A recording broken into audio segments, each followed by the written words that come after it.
এবার কলকাতায় পদ্মার ইলিশের টান পড়েছে নানা কারণে, আর সেই শূন্যস্থান পূরণ করছে প্রধানমন্ত্রী নরেন্দ্র মোদীর রাজ্য গুজরাট। ভারতের আবহাওয়া দপ্তর বলছে, চলতি বছর দীর্ঘকালীন রেকর্ড বর্ষার মৌসুম দেখেছে পশ্চিমবঙ্গ, কিন্তু ইলিশ এবার সেভাবে ধরা পড়েনি গঙ্গা দক্ষিণের ঘাটে।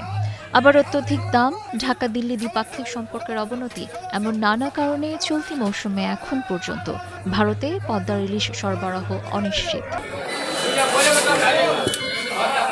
ফলে দুর্গাপূজার আগে বাঙালির পাতে সেই চেনা স্বাদ আনার জন্য মুখ্যমন্ত্রী মমতা বন্দ্যোপাধ্যায়ের পশ্চিমবঙ্গকে তাকিয়ে থাকতে হচ্ছে গুজরাটের দিকেই। প্রতিদিনই কলকাতার পাইকারি বাজারে হাজির হচ্ছে গুজরাটের বারুচ থেকে যাওয়া ইলিশ। হাওড়া ফিশ ইম্পোর্টার্স অ্যাসোসিয়েশনের তথ্য বলছে, এবছর রেকর্ড পরিমাণে গুজরাটি ইলিশ ঢুকেছে রাজ্যের বাজারগুলোতে। ফ্রিজার ট্রাকে পৌঁছাচ্ছে টন টন ইলিশ।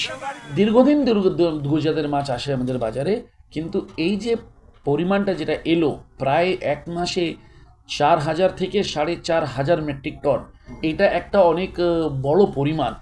এই পরিমাণে মাছ কোনোদিন আসেনি, মানে গত 50 বছরেও আসেনি।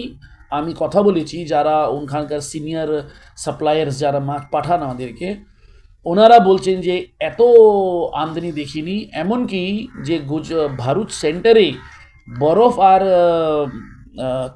থার্মাকোল কার্টুন না পাওয়ার কারণে মাছ কিন্তু নষ্ট হয়ে গেছে। চাহিদা অনেক ভালো, মাছ বিক্রি হচ্ছে, মানে যেহেতু দাম কম, তো দেখা যাচ্ছে যে সবাই মাছ খাচ্ছে, আর মাছের টেস্টও ভালো। নালে সাধারণ মানুষ বলে যে গুজরাটের মাছের টেস্ট ভালো না, কিন্তু আমি দেখলাম যে এবার মাছের টেস্ট খুব ভালো। বাংলাদেশের তুলনায় গুজরাট ইলিশের দাম কম, স্বাদও সে তুলনায় মানানসই, তাই চাহিদাও আছে এসব ইলিশের। কলকাতার বিক্রেতারা দাবি করছেন, আকারে পদ্মার ইলিশের সাথে তুলনা করা চলে এই গুজরাটি ইলিশের।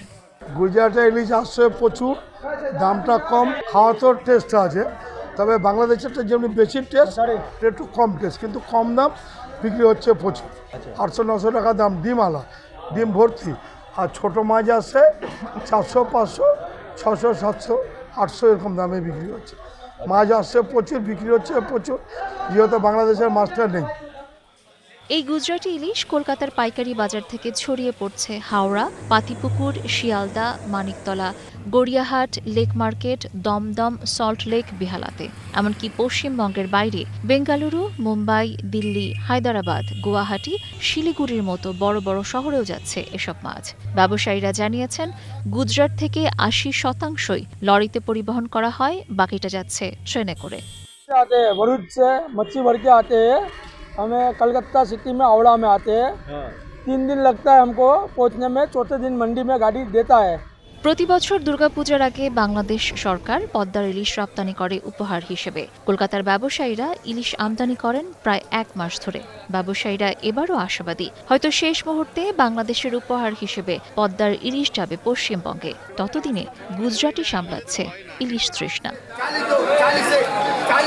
Sabina Sultana, Star news.